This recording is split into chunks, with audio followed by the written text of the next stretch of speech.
Hello student, good morning to all of you. Welcome to my channel physics with Harish. तो कल हमने dy by dx किया था, differential coefficient किया था हमने फंक्शंस का।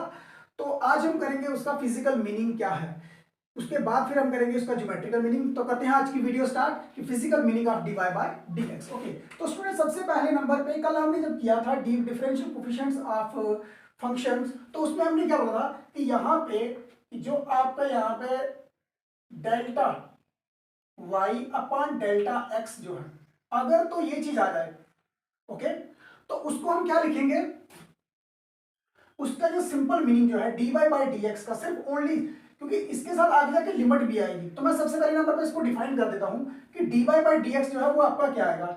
यहां पे है, इसका मीनिंग होता है average, average rate of change, average rate of change of y with respect to x। अगर just only delta y upon delta x आए तो उसका मीनिंग है average rate of change of y with respect to x। Okay, तो अच्छा, अब student अगर मान लो हमारे पास यहाँ पे, क्योंकि कल हमने लिमिट भी यूज की थी, तो अगर मैं यहाँ पे लिखूं, ये तो आपके पास पहला पॉइंट आ गया कि delta dy upon delta dx जो है वो आपका आएगा average rate of change of y। Okay, तो अगर कब मैं लिखूं limiting of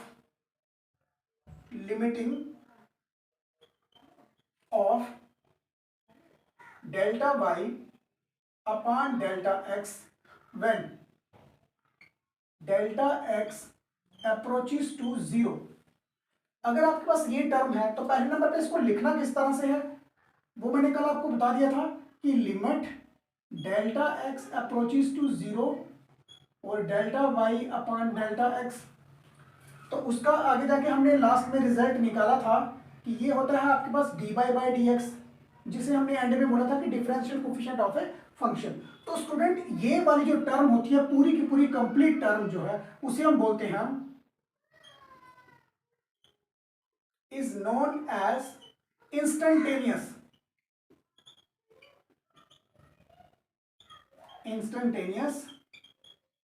rate of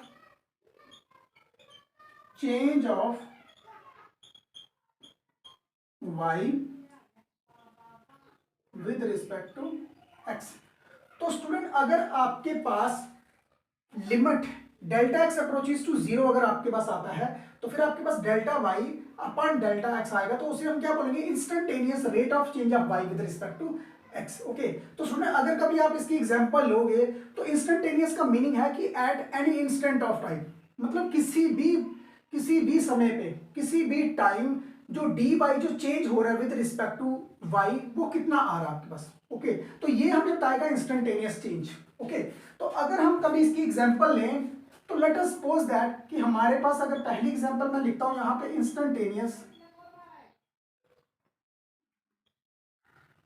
instantaneous velocity,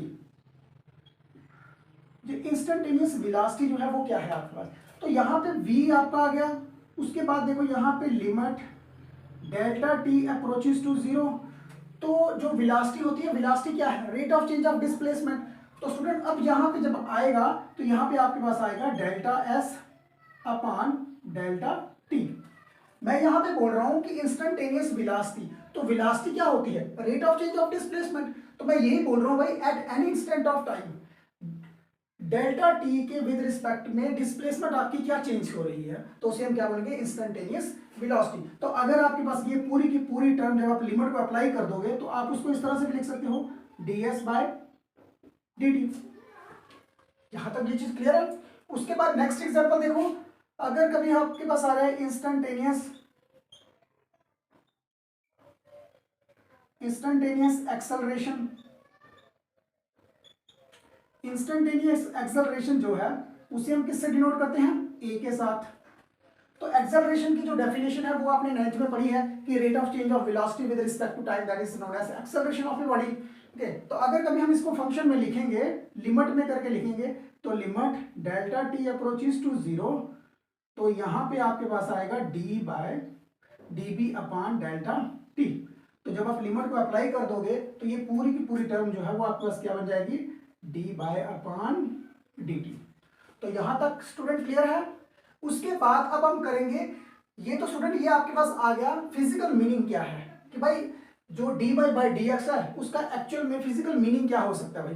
भाई किसी भी चीज का अगर वेलोसिटी चेंज हो रही है with respect to time that is acceleration, अगर डिस्प्लेसमेंट चेंज हो रही है विद रिस्पेक्ट टू टाइम तो दैट इज वेलोसिटी। ओके, तो ये आ गया आपके पास at any instant of time कि एक वेरिएबल जो है वो चेंज हो रहा है with respect to second variable. Okay, तो that is d by by d x का ये आ गया आपके पास फिजिकल मीनिंग। तो अब हम नेक्स्ट करेंगे आपका कि ज्योमेट्रिकल मीनिंग क्या है इसका। आखिर ज्योमेट्री में अगर कभी हम इसको ड्रा करके देखेंगे तो हमारे पास उसका मीनिंग क्या आएगा। ओके, तो सबसे पहले नंबर पे अगर हम कभी इसको ज्योमेट्रिकल लिखेंगे,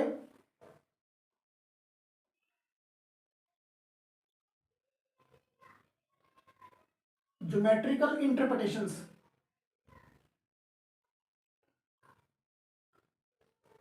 geometrical interpretations of D by D x.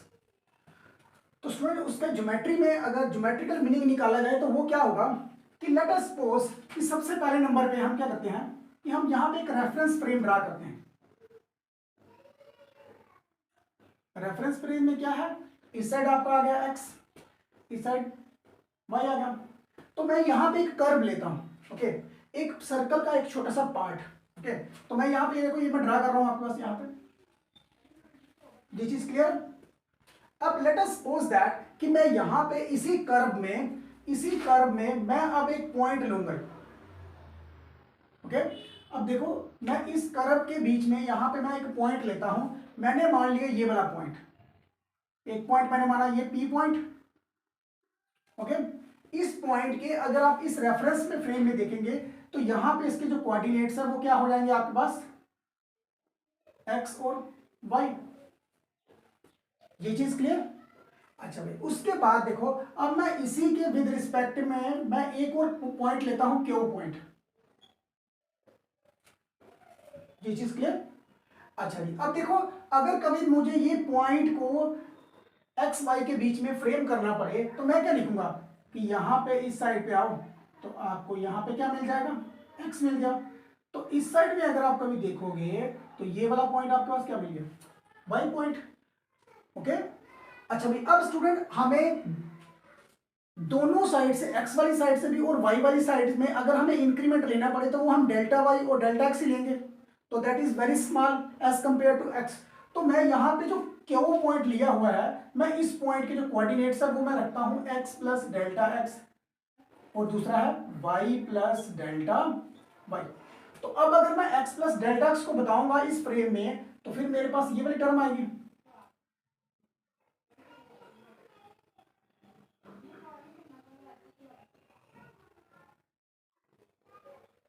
X plus delta x.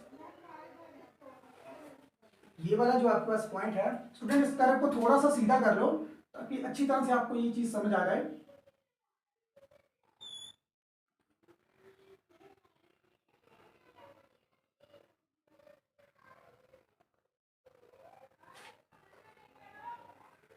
X वाली साइड पे ये वाला पॉइंट आ गया। अब स्टूडेंट अब आपने एक चीज नोट की होगी कि पी से लेके तो क्यू तक के बीच का जो डिस्टेंस आ गया वो आपके पास क्या आ गया डेल्टा एक्स। तो ये वाली टर्म जो है ये आपके पास अब क्या आ रही है डेल्टा एक्स। तो अगर मुझे यहां से स्ट्रेट एक लाइन ड्रा करनी पड़ेगी, ये वाली लाइन सीधी लाइन, तो ये वाला डिस्टेंस क्या आएगा आपके पास डेल्टा एक्स। इस वाली साइड से अगर आप सीधी लाइन ड्रा करते हो तो ये वाला आपके पास क्या आएगा y प्लस डेल्टा वाई।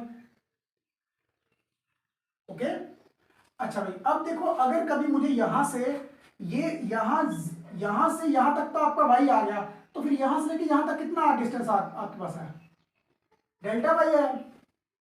अब अगर आप यहां पे डेल्टा वाई बताओ तो डेल्टा वाई तो आपके पास ये वाला डिस्टेंस आ गया, ये वाला पॉइंट, ये सीधी लाइन आपके पास क्या आ गई डेल्टा वाई आ गया। ओके, यहां तक क्लियर है। डायग्राम में थोड़ी सी कॉम्प्लेक्स है लेकिन साथ साथ में क्लियर होनी चाहिए आपको। अच्छा, अब अगर स्टूडेंट मान लो मैं यहां से एक स्ट्रेट लाइन ड्रा करता हूं क्योंकि ये अगर ये पूरी एक कर्व है तो कर्व को अगर आप पूरी कंप्लीट करते हो तो सर्कल बन गया।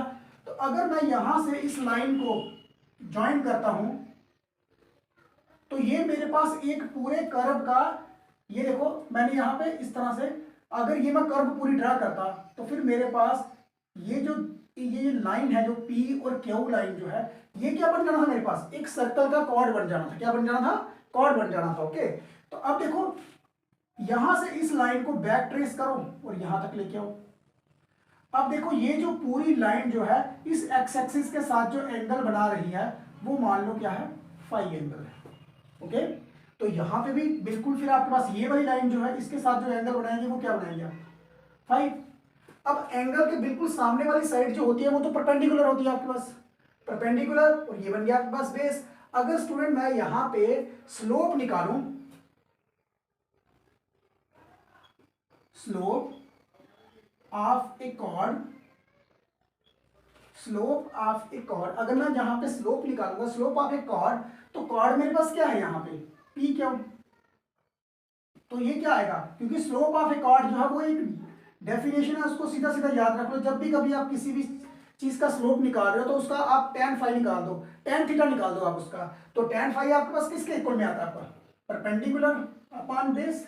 तो अगर मैं यहां से tan फाई निकालता हूं तो परपेंडिकुलर मेरे पास क्या है, डेल्टा वाई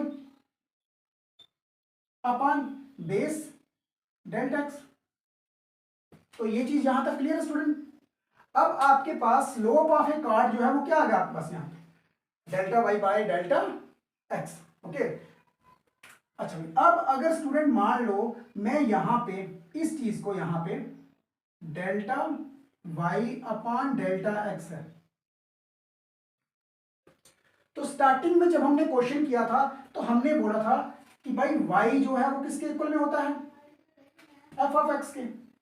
तो अगर यहां पे मैं y प्लस डेल्टा वाई कर दूं तो मेरे पास क्या आ जाएगा फंक्शन में, x प्लस डेल्टा एक्स। ये हमने स्टार्टिंग में किया था, इसका हमने क्वेश्चन भी किया हुआ है। ये चीज यहां तक, ये चीज क्लियर है। अच्छा अब स्टूडेंट मैं क्या करूंगा, सिर्फ इस डेल्टा वाई में y को ऐड कर दूंगा और एक माइनस वाई को सब्ट्रैक्ट कर दूंगा, तो आपकी जो टर्म है वही की वही रह जाएगी। अब देखो अब क्या करना है, अब आपने इनको स्प्लिट कर देना है, इस वाली टर्म को ब्रैकेट में रखो और ये वाली टर्म अलग आ गई। अब इसके सामने जो है वो क्या आएगा, y प्लस डेल्टा वाई को हम क्या लिखते हैं, y प्लस डेल्टा वाई को हम लिखते हैं डेल्टा एक्स, माइनस y क्या है आपके पास, f ऑफ x, तो डिवाइडेड बाय डेल्टा एक्स। यहां तक ये चीज क्लियर है। अब स्टूडेंट मान लो let us suppose that P, यहां पे जो Q पॉइंट है अगर ये उठ के यहां से सीधा इस P पॉइंट के ऊपर आ जाए, अगर ये आपका Q पॉइंट जो है ये उठ के यहां पे आ जाए तो हम इसको बोलेंगे यहां पे इफ Q अप्रोचेस P, अगर आपका Q जो है वो अप्रोच कर रहा है किसको, Y को। मान लो कि ये P पॉइंट जो है Q पॉइंट यहां से उठ के यहां पे आ गया, तो फिर ये वाला डिस्टेंस तो कम होगा ना आपके पास, डेल्टा एक्स आपके पास क्या आ गया, फिर जीरो होगा, क्योंकि P और Q के बीच का जो गैप है, जो डिस्टेंस है वो क्या है आपके पास, एक्स वाली साइड पे डेल्टा एक्स है। तो डेल्टा एक्स तो फिर आपके पास क्या हो गया, जीरो आ गया। मान लो ये कर्व है, इसी कर्व के बीच में आपका P पॉइंट भी आ रहा है और इसी कर्व में आपका Q पॉइंट भी आ रहा है, दोनों पॉइंट जो एक ही पॉइंट के अप्लाई कर रहे हैं। तो यहां पे फिर हमें क्या मिल रहा है कि डेल्टा एक्स जो है फिर वो क्या करेगा, delta x approaches to zero, delta x approaches to zero. अगर आपके पास डेल्टा एक्स जो है वो अप्रोच कर रहा है जीरो, तो इसी एक ही पॉइंट के ऊपर ये जो लाइन है, अब ये क्या बन जाएगी आपके पास, एक कर्व की, एक सर्कल का वो क्या बन जाएगा, टेंजेंट बन जाएगा। ओके, अब देखो अब इस टर्म को लिखना किस तरह से है, limit delta x approaches to zero. तो ये y प्लस डेल्टा वाई आपका स्टार्टिंग में क्या टर्म आ रही थी, स्लोप ऑफ ए कॉर्ड। तो यहां पे आप लिख दो slope of a chord is equal to, दूसरी वाली साइड में क्या आ रहा है आपके पास, यहां पे लिमिट, ये बन गया ना आपका delta x by approaches to zero. तो ये वाला फंक्शन आपको पता है f x plus delta x minus f x, तो ये टर्म तो आपके पास ये बन गई थी ना आपके पास, ये स्लोप ऑफ ए। तो अब ये सीधा सीधा जो अब ये वाली टर्म जो पूरी सॉल्व करने के बाद ये जो लिमिट आ रही है, लिमिट के साथ जो क्यू जो पी के पास आ रहा है, तो अब ये सामने आके आपके पास क्या बन गया, अब ये स्लोप ऑफ ए कॉर्ड नहीं बना, अब ये बन गया आपके पास क्या, टेंजेंट ऑफ ए कॉर्ड। तो यहां पे हम लिखेंगे, यहां सॉरी ये tangent of a circle at point p. तो इस पॉइंट को आप लिख दो यहां पे, tangent of a curve at point p, at point p. तो स्टूडेंट यहां पे आपके पास ये पता चल गया कि d by by d x का ये एक्चुअल में मीनिंग क्या है, कि स्लोप ऑफ ए कॉर्ड जो है, स्लोप ऑफ ए कॉर्ड आपका क्या बन जाएगा, टेंजेंट ऑफ ए कर्व बन जाएगा आपके पास, जब डेल्टा एक्स अप्रोच करेगा क्या, जीरो को। तो यहाँ पे स्टूडेंट एक तो आपके पास फिजिकल मीनिंग आ गया, दूसरा आपके पास आ गया ज्योमेट्रिकल मीनिंग। तो यहां तक स्टूडेंट आपके पास क्लियर होना चाहिए ये सारी चीज, कि जब भी कभी आपके पास डी बाई डी एक्स आ जाए तो इसका हमने फिजिकल मीनिंग ये निकालना है कि eight any instant of time one variable जो है वो चेंज हो रहा है विद रिस्पेक्ट टू अनदर। तो ज्योमेट्रिकल मीनिंग इसका क्या निकलेगा कि आप लोगों को कि स्लोप ऑफ ए कॉर्ड जो है is equal to the tangents of a curve बन जाता है एट पॉइंट पी के ऊपर। ओके, तो अब हम करेंगे इसका D by d x, differential coefficient of a function. तो स्टूडेंट मैंने आपको पहले से ही पहली पिछली वीडियो में क्लियर कर दिया था कि फंक्शन आपके कितने टाइप के हैं। तो मैंने बोला था कि फंक्शन आपके 4 टाइप्स के हैं। तो 4 टाइप्स में से जो फर्स्ट टाइप का फंक्शन आएगा पावर्स वाला फंक्शन है, तो उसकी डिफरेंशिएशन वो जो है वो आपने किस तरह से निकाली है। अब आपने स्टेप बाय स्टेप जो मैंने पिछले स्टेप आपने करवाए थे उसी को यूज करके then we have to find out the differentiations of a functions. तो वो हम करेंगे। अब स्टार्ट फर्स्ट वाला फंक्शन आपका,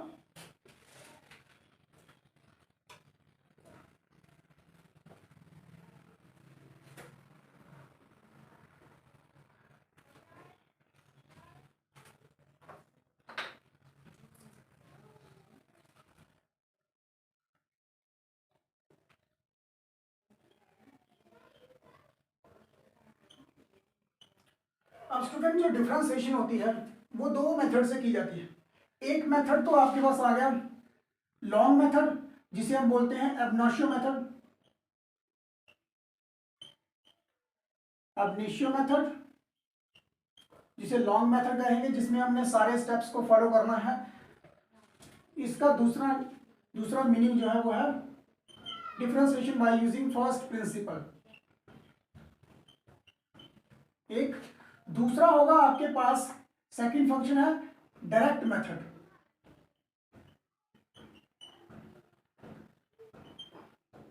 डायरेक्ट मेथड में क्या है कि जो हमारे पास एबनाशियो मेथड के रिजल्ट आए हैं उनको हमने डायरेक्ट यूज करना है और हमने किसी भी फंक्शंस का डिफरेंशिएशन निकालना है। तो स्टूडेंट मैंने आपको बोल दिया था कि जितने भी आपके फंक्शंस होते हैं वो मैंने आपको बताया था। यहां पे पहला होता है आपका पावर वाला फंक्शन। तो पावर में आपके पास क्या आएगी, x raise to power n, कोई भी पावर आ सकती है। उसके बाद सेकंड मैंने आपको बोला था कि आपके पास होती है ट्रिग्नोमेट्रिक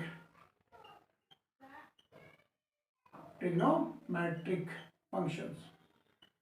थर्ड मैंने आपको बोला था एक्सपोनेंशियल फंक्शंस, जिसमें ई रेज टू पावर ए आ जाएगा। तो लास्ट मैंने बोला था आपके पास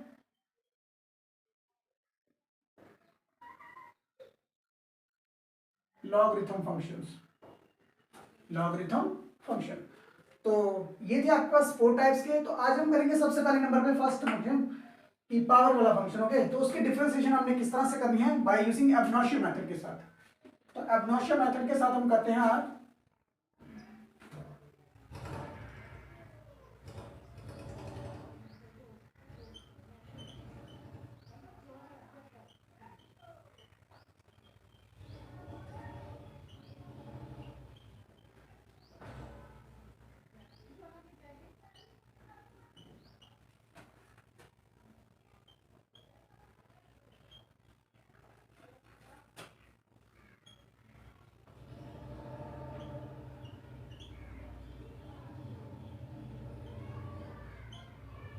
power function x raise to power N.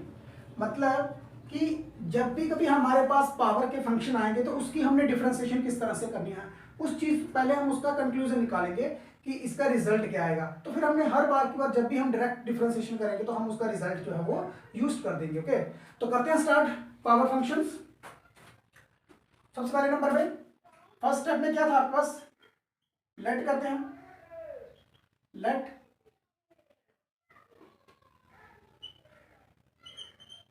By be the functions, y be the function, और बाई हमारे पास क्या आएगा, y is equal to x raise to power n, इसको रखना है हमें इक्वेशन नंबर 1। उसके बाद हमने क्या किया था कि adding small increment to both side,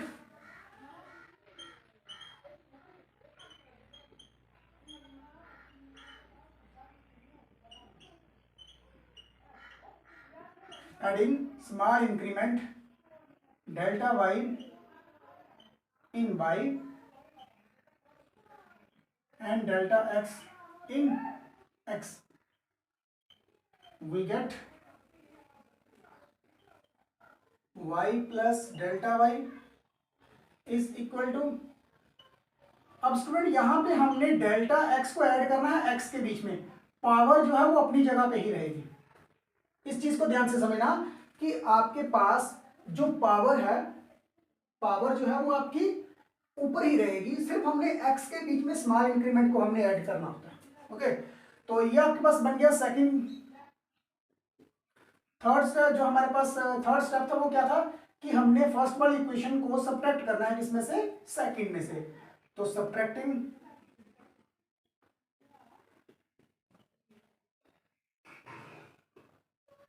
first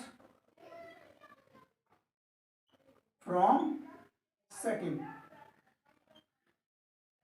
we get y plus delta y, second में से माइनस करो फर्स्ट टर्म,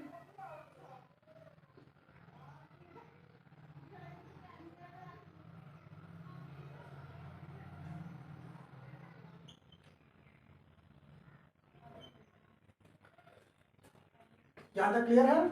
उसके बाद ये y के साथ कैंसिल हो जाएगा, तो आपके पास डेल्टा y जो है वो क्या आएगा, x plus delta x raise to power n minus x n. Okay, अच्छा भाई, उसके बाद देखो यहां तक आपके पास क्लियर है। तो नेक्स्ट स्टेप हम क्या करते थे, डिवाइड कर देते थे डेल्टा x को बोथ साइड पे। तो dividing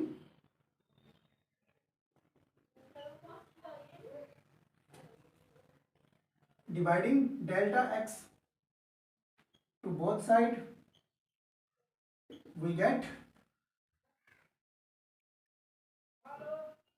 delta y by dx is equal to,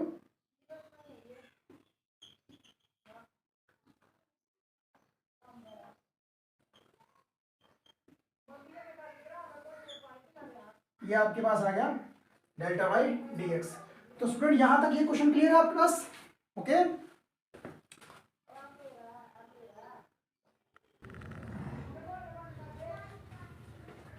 अच्छा, अब स्टूडेंट यहां तक ये चीज क्लियर है आपके पास, ये सारी डेल्टा वाई dx अपान dx।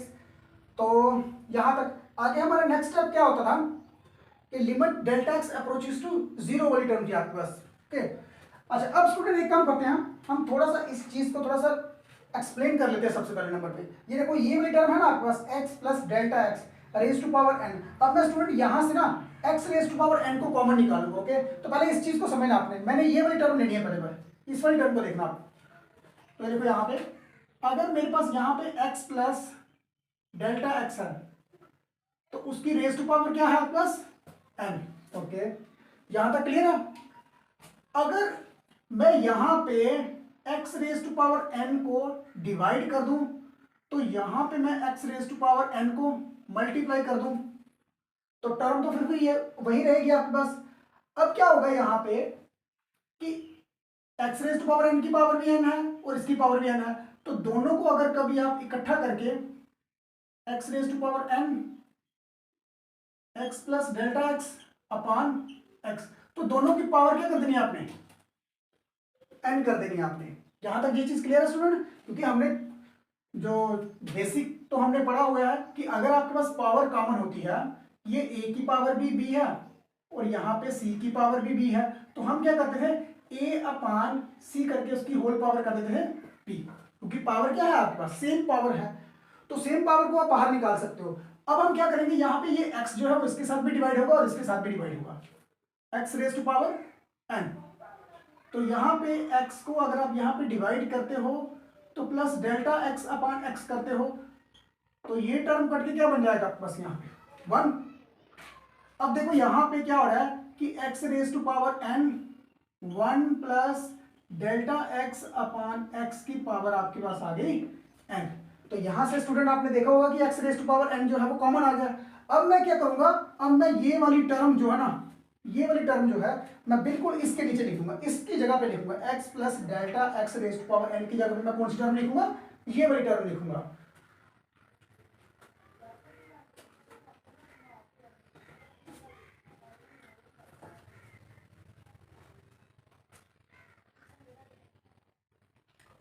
यहां पे आपके पास आया delta Y upon delta x is equal to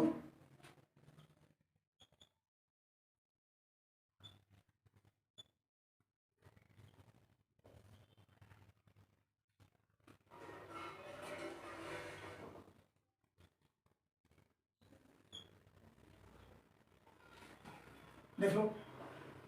अब क्या होगा कि यहां पे भी x raise to power n है और यहां पे भी x raise to power n है। अब हम इसको इसमें से कॉमन निकाल लेंगे ये वाली टर्म। तो आपके पास जो नेक्स्ट स्टेप आ रहा है वो क्या आ रहा है, plus delta Y upon delta x x raise to power n। यहां पे आपके पास x raise to power n तो बाहर आ गया। अब आपके पास टर्म कौन सी बच गई, 1 plus delta x upon x raise to power n minus 1। तो यहां पे डिवाइडेड बाय डेल्टा x तो है, इसको आप यहां पे रख लो। यहां तक क्लियर है। अब स्टूडेंट क्या करेंगे, हम यहां पे 1 plus delta x upon x को ना एक्सपेंड करेंगे बाय यूजिंग बाइनोमियल थ्योरम के साथ। ओके, तो इससे पहले नंबर पे हम क्या करते हैं, हम पहले डिवाइडिंग कर लेते हैं, लिमिट ले लेते हैं दोनों साइड पे। ओके, क्योंकि हमारा जो है ना, हमारा क्वेश्चन जो है वो थोड़ा सा आसान हो जाएगा। तो टेकिंग लिमिट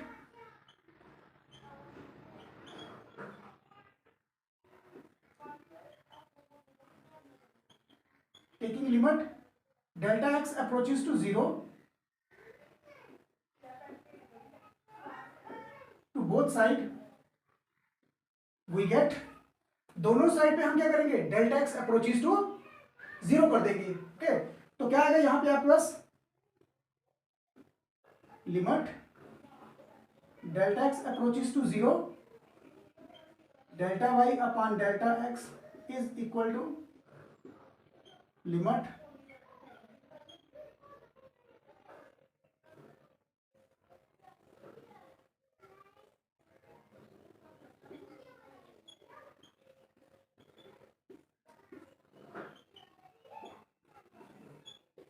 देख लो।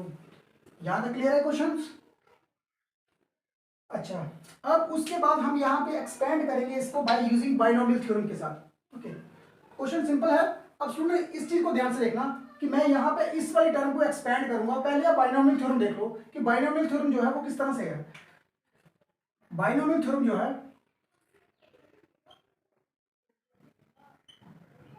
Expand y using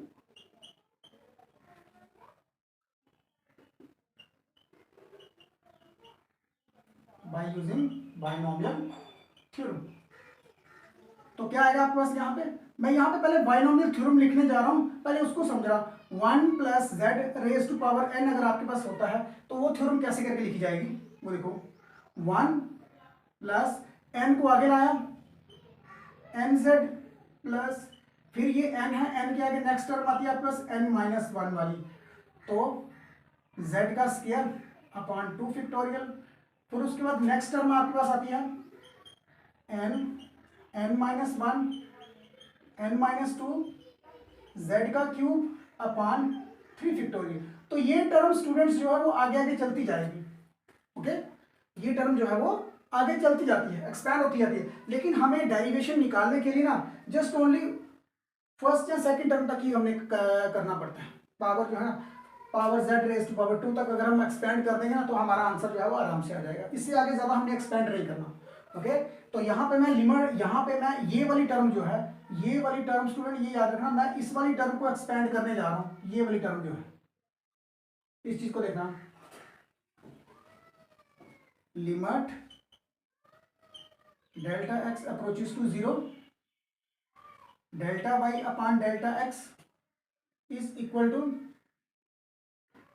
limit delta x approaches to 0 x raise to power n upon delta x.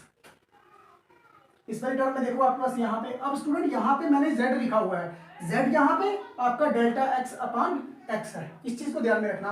अब देखो यहाँ पे 1 प्लस पावर आपकी आगे आएगी तो कितना बन गया आपके पास n delta x upon x plus n minus 1 delta x upon x raise to power 2।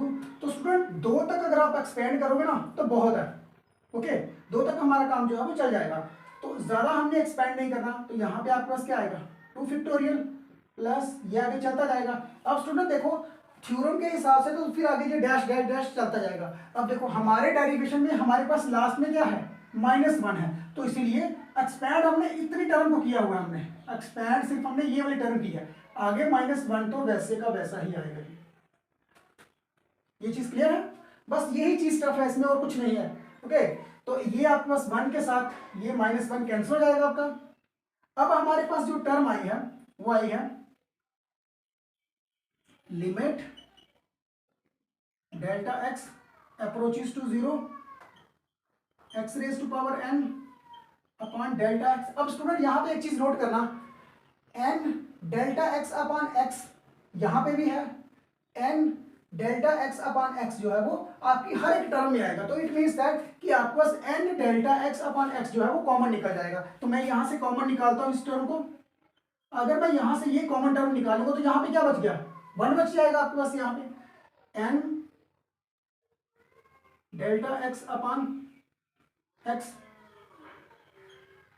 यहां पे क्या है आपके पास 1 प्लस, अब यहां से आपके पास n भी बाहर निकल गया, यहाँ पे आपके पास डेल्टा एक्स भी निकल गया, डेल्टा एक्स अपॉन एक्स भी निकल गया। अब आपके पास सिंगल बच गया, एक तो आपके पास बच जाएगा यहाँ पे n-1, एक बच गया आपके पास डेल्टा एक्स अपॉन एक्स, तो नीचे बच गया आपके पास 2 फैक्टोरियल।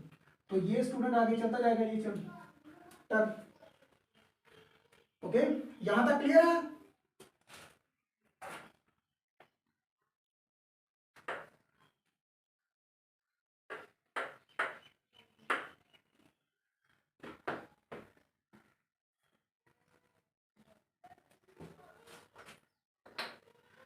अच्छा, अब स्टूडेंट हमने क्या करना है कि यहां पे हमने लिमिट को क्या करना है अप्लाई कर देना है। अब जैसे स्टूडेंट मैं यहां पे लिमिट को अप्लाई करूंगा तो देखना यहां पे अप्लाई लिमिट,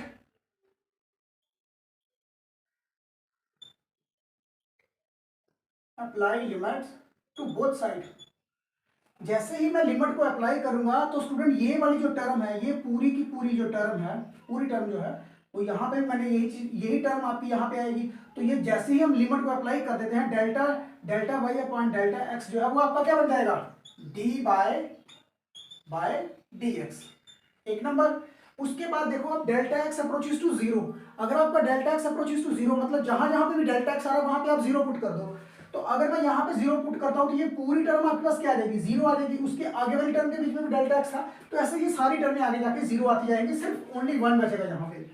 तो बाहर आपके पास यहाँ पे x raise to power n delta x और n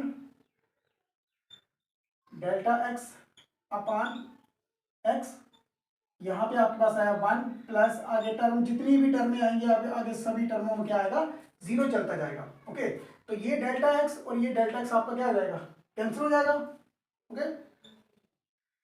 D by D x is equal to, यहाँ पे अब आपके पास बच गया x raise to power n और यहाँ पे n अपॉन एक्स। अब यहाँ पे x की पावर क्या है 1 है। अब जैसे ये x की पावर 1 जब ऊपर जाएगी तो आपके पास क्या आ जाएगा यहाँ पे d by D x is equal to x raise to power n, x raise to power -1 और साथ में n को आप आगे लिख लो, यहां तक क्लियर है।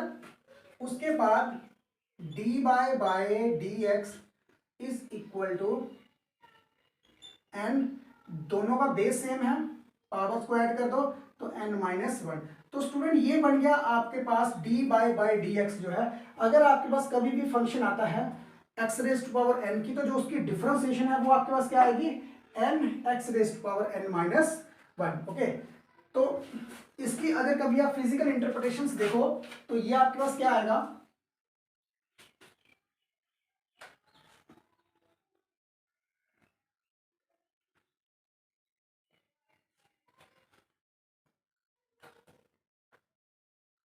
अच्छा अब स्टूडेंट यहां पे आपको एक चीज क्लियर हो गया कि अगर आपके पास यहां पे डी बाय डी एक्स अगर आपने निकालना है तो आपके पास सबसे पहले फंक्शन क्या था, y is equal to x raise to power n था, यही था ना। तो आपने क्या किया, डिफरेंशिएशन की, इसकी डिफरेंशिएशन की आपने विद रिस्पेक्ट टू, किसके साथ की, विद रिस्पेक्ट टू x, क्योंकि नीचे क्या आ रहा है आपके पास x आ रहा है। तो यहां पे जब आप डिफरेंशिएशन करोगे y की तो डी बाय डी एक्स आ गया। अब जो आंसर में आया है, आंसर में आपका आया कि n जो है वो आगे आ रहा है और n में से पावर एक कम हो रही है, मतलब ये जो पावर है वो आपकी पहले आगे आएगी, फिर इस पावर में से माइनस वन हो जाएगा, तो आपकी पावर की डिफरेंशिएशन हो गई, यही है ना। तो अगर मान लो कभी फॉर एग्जांपल कभी भी आपके पास y is equal to x raise to power seven आ जाए, या फिर y is equal to x raise to power minus eight आ जाए, y is equal to x raise to power two upon three आ जाए, तो ये मैंने सारे के सारे क्वेश्चन लिखे हैं किसके ऊपर, जिस फंक्शन में आपके पास पावर होगी। तो पावर की डिफरेंशिएशन कैसे करके होगी, यहां पे देखो differentiation with respect to x, ये आपने लिखना है, लिखना हर एक में लिखना है जब आप डिफरेंशिएशन करोगे, क्लियर। तो differentiation with respect to x यहां पे भी आएगा, differentiation with respect to x तीनों में आएगा आपका, ओके। तो जब आप यहां पर डिफरेंशिएशन करोगे तो ये आपके पास आ गया d by D x. Rule के अकॉर्डिंग क्या है, पावर आपकी आगे आएगी, एक्स सेम रहेगा और वो जो पावर है उसमें से माइनस वन हो जाएगा, तो माइनस वन होने से आपका डी बाय डी एक्स जो है वो क्या आएगा, सेवन, एक्स आगे सेवन माइनस वन सिक्स। तो ये बन गया आपके पास differentiation with respect to x के साथ, ओके। तो इसका करोगे तो इसका क्या आएगा, यहाँ पे आपका d by D x, eight आपका आगे आ जाएगा, माइनस का एट, एक्स आगे माइनस एट माइनस वन,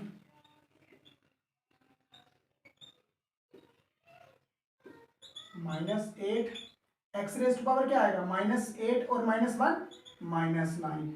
इसका आंसर ये वाला बन गया। थर्ड वाला देखो, थर्ड वाले में आपके पास क्या आएगा, D by D x is equal to two upon three आपका इस साइड आ गया, तो x raise to power two upon three में से माइनस वन कर दो आप, क्योंकि रूल के अकॉर्डिंग हमने चलना है, हमने माइनस वन करना है पावर में, ओके। तो कितना आएगा आपके पास यहां पे,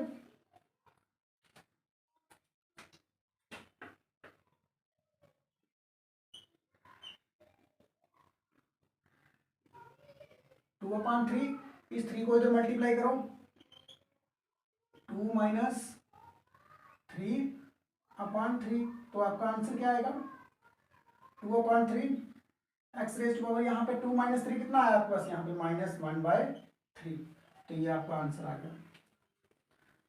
तो बच्चों यहाँ तक क्लियर है आपके पास कि जब भी कभी आपके पास पावर आती है तो पावर की डिफरेंशिएशन आपने किस तरह से करनी है कि वो जो पावर है वो आगे आ जाएगी, तो उस पावर में से आपने माइनस वन कर दिया, तो then you have to find out the differentiation of a function whose power, okay. जिसकी पावर है उसकी आप डिफरेंशिएशन इस तरह से कर सकते हो, ओके। तो सेकंड डिफरेंशिएशन जो है वो आपकी है, सेकंड फंक्शन देखो आप,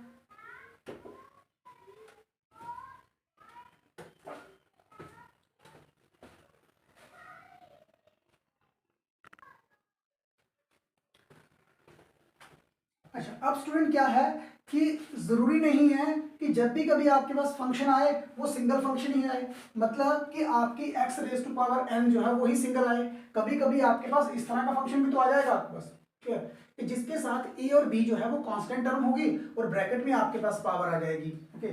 तो उसकी भी हमने डिफरेंशिएशन करनी है कि वो किस तरह से आएगा। क्लियर है? अच्छा, अब इसमें क्या है, इसमें आपके पास यहाँ पे ए और बी जो है वो ये आपके पास क्या है, आर्बिट्ररी कांस्टेंट है। ओके, तो करते हैं इसको स्टार्ट। पहले हम इसको लिखेंगे इक्वेशन नंबर 1। इसको भी अब नोशियो मेथड से ही करना है, लॉन्ग मेथड से, क्योंकि लॉन्ग मेथड से हमें पहले कंक्लूजन मिलेगा, फिर ही हम उसको आगे शॉर्ट मेथड में उसको यूज कर पाएंगे। ओके, तो फर्स्ट आपके पास आ गया फर्स्ट स्टेप। फिर उसके बाद हमने क्या करना होता है, एडिंग स्मॉल इंक्रीमेंट।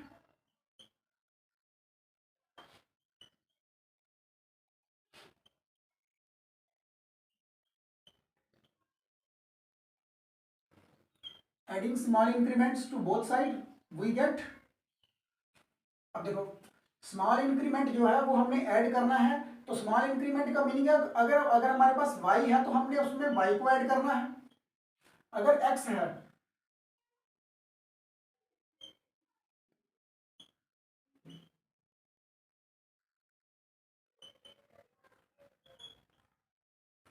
देख लो, मैंने बच्चों यहाँ पे डेल्टा x को पूरी टर्म में ऐड नहीं किया, मैंने सिर्फ ओनली x में ऐड किया है, x में ही मैंने डेल्टा x को ऐड किया है, बस ओनली मैंने यहाँ पे डेल्टा x को ऐड किया है, किसमें, x में ऐड किया है। तो अच्छा, अब स्टूडेंट यहाँ पे क्या है, अगर आप इस टर्म को यहाँ पे एक्सपेंड करते हो, y plus delta y is equal to, इसको यहाँ पे एक्सपेंड करो तो ax plus a delta x plus b raise to power n। अगर आप कभी इस टर्म को एक्सपेंड करोगे और आगे लेके चलोगे तो आपके पास तो यही टर्म आएगी ना, ax प्लस b, इसको एक अलग से रखो ब्रैकेट में, और प्लस a डेल्टा x को अलग से रखो, और पावर तो आपके पास है रेज टू पावर n। अब आपने क्या करना है, यहाँ पे इस वाली इक्वेशन को सेकंड नहीं लिखो, इस वाली इक्वेशन को लिखो सेकंड। ओके, तो आपके पास जो थर्ड स्टेप था वो क्या था, subtracting first from second.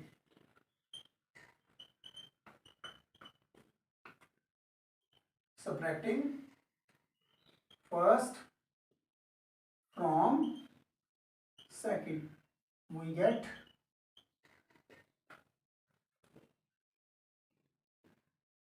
y plus delta y minus y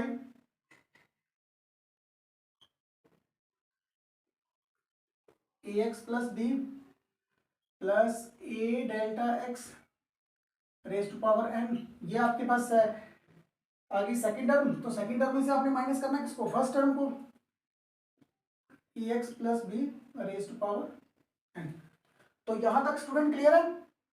अच्छा, अब बच्चों हमने क्या करना है, यहाँ पे माइनस वाई और ये प्लस का वाई कैंसिल हो जाएगा आपके पास। तो अब हमारे पास जो टर्म बची है वो क्या बच जाएगी आपके पास, delta y is equal to ax plus b plus a delta x और raise to power n minus ax plus b raise to power n। अब स्टूडेंट इस टर्म को देखना कि यहाँ पे हमारे पास जो नेक्स्ट स्टेप आएगा वो क्या आएगा, dividing delta x to both side. यहाँ पे कर दो आप dividing delta x to both side. Okay, तो यहाँ पे जब आप यहाँ पे करोगे delta x to both side, तो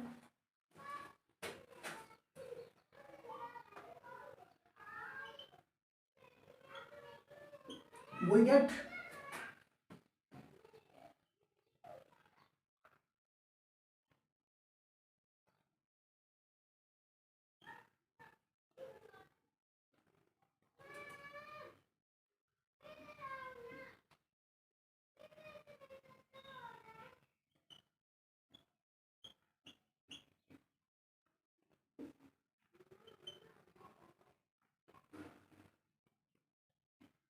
यहाँ पे पूरी टर्म के नीचे क्या आ जाएगा, डेल्टा एक्स आ जाएगा। अब स्टूडेंट क्या करना है, बिल्कुल पीछे वाला जो क्वेश्चन हमने किया था उसमें भी हमने क्या कर किया था कि ये वाली टर्म जो है, ये देखो ax plus b raise to power n यहाँ पे भी आ रही है और ax प्लस बी उसकी पावर होल पावर यहाँ पे भी आ रही है। तो हम क्या करेंगे, इसमें से जो ax प्लस बी वाली पावर जो है ना उसको हम बाहर निकाल लेते हैं। तो वो तो हमें स्टूडेंट पता है, पिछले वाले स्टेप में हमने कैसे किया था इस वाली टर्म को, तो वैसे ही अब हमने इसको कर लेंगे।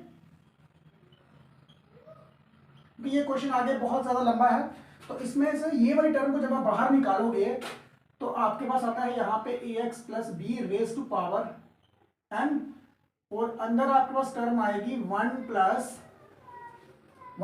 ए डेल्टा एक्स, और नीचे आ जाएगा यहाँ पे a x plus B,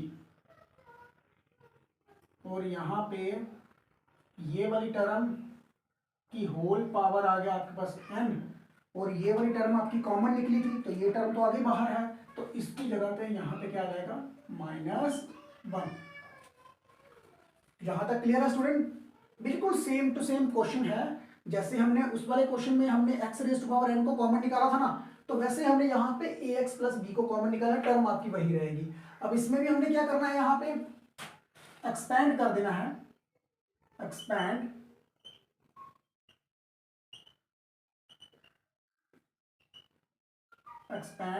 by using binomial theorem।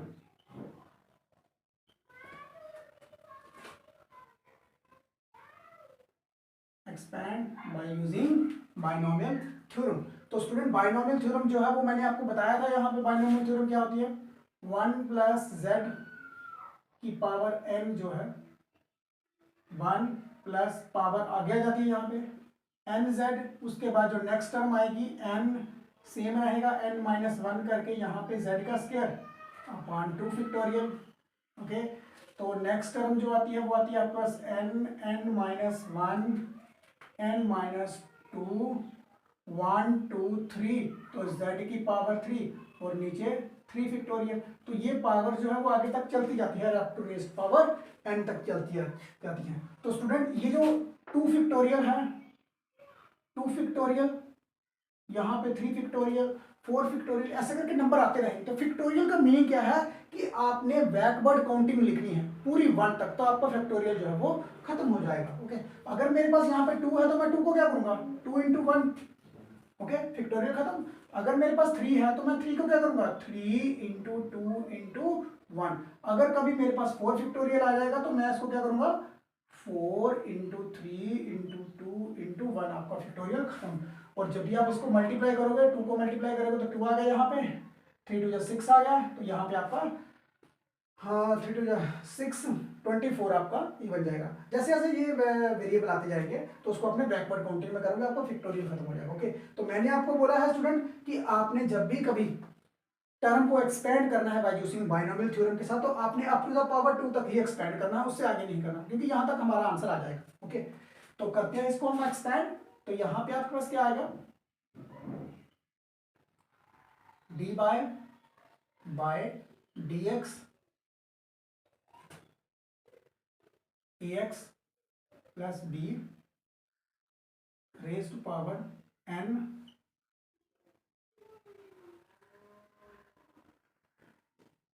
यहाँ पे 1 प्लस एन आपका आगे आ गया,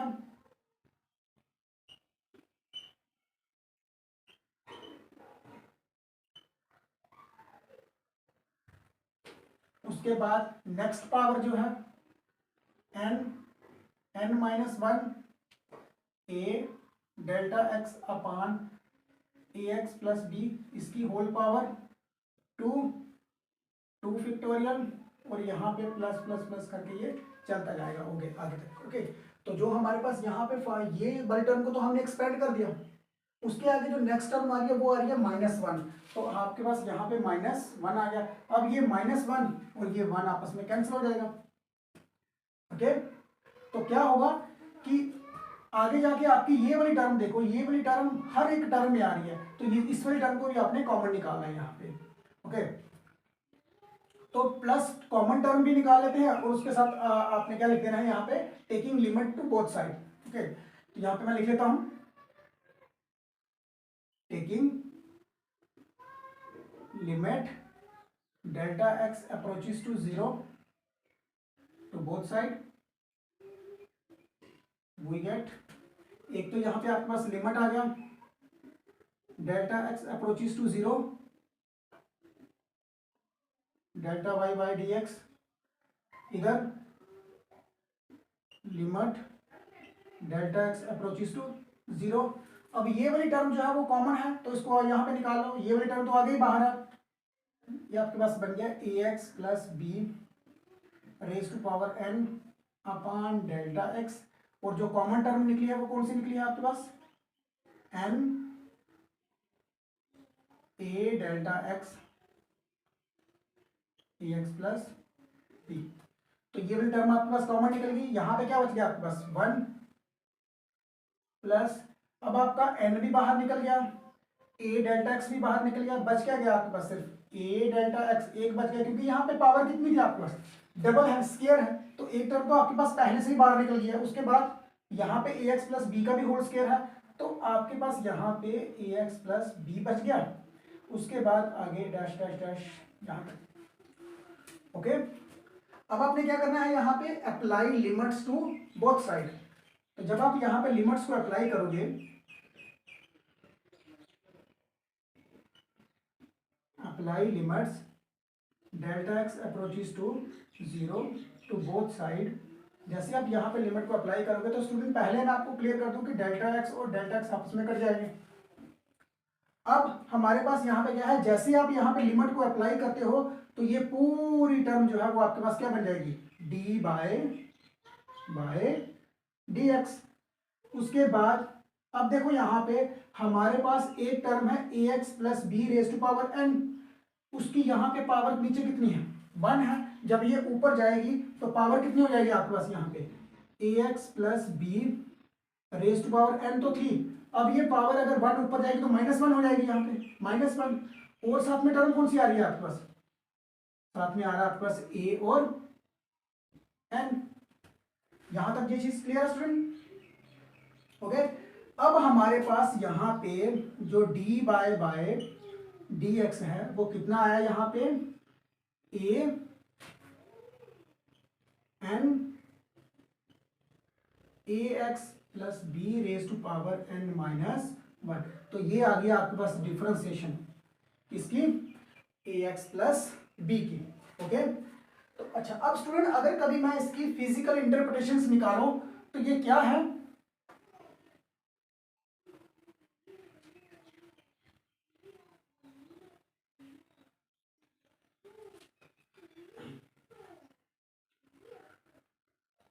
अब स्टूडेंट देखो हमारे पास ये आंसर आया है, इट मींस दैट कि अगर कभी मैं इसकी डिफरेंशिएशन करूंगा डायरेक्ट मेथड से, differentiation with respect to x के साथ अगर मैं करूंगा, तो ये आपका क्या बन जाएगा, डी बाय डी एक्स बन जाएगा। ओके, उसके बाद पावर की डिफरेंशिएशन तो आपको पहले से ही पता है कि ये पावर जो है वो आगे आ जाएगी, तो पावर यहाँ पे जब आगे आएगी तो आपके पास पावर में से एक पावर कम हो जाएगी, n-1 आ गया, लेकिन अब हमारे पास यहाँ पे एक्स्ट्रा आ रहा है a। अब ये a क्यों आ रहा है, क्योंकि एंड में हमारे पास जब मैं ax की डिफरेंशिएशन करूंगा तो x के साथ कौन सी टर्म लगी हुई है, a टर्म लगी हुई है, तो इट मींस दैट कि आपके पास यहाँ पे जो ax की डिफरेंशिएशन है वो इस तरह से आ रही है। तो अगर कभी मैं इसको पूरा कंक्लूड करके लिखूं, इसको लिखूं इस तरह से, तो पहले नंबर पे मेरे पास क्या आनी चाहिए कि पहले नंबर पे डिफरेंशिएशन आ रही है ax plus b raise to power n की, उसके बाद फिर मेरे पास डिफरेंशिएशन आ रही है किसकी, ax प्लस बी की। ओके, तो अब देखो हमारा आंसर तो ये है। अब हमारा आंसर जो है वो किस तरह से करके निकला है, क्योंकि पावर की जब भी हम डिफरेंशिएशन करते थे तो वो क्या आती थी आपकी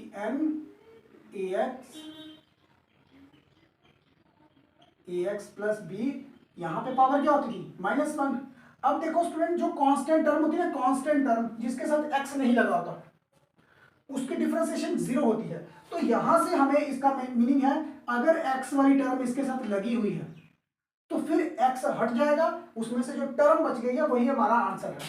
तो इट मीन्स कि यहाँ पे ax की जो डिफरेंशिएशन है वो आपकी क्या आई, a आ गई है, तो तब जाके हमारा आंसर जो है ना वो ये बना है an ax plus b raise to power n करके आपका डिफरेंशिएशन आई है।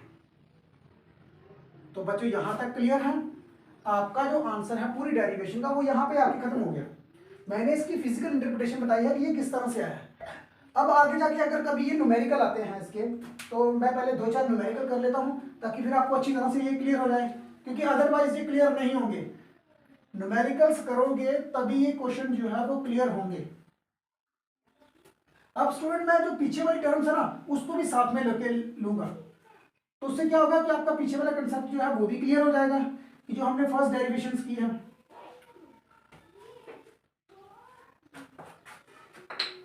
अच्छा, अब देखो स्टूडेंट, पहले हमने क्या किया था कि हमारे पास y is equal to x raise to power 7 है, उसकी डिफरेंशिएशन क्या होगी।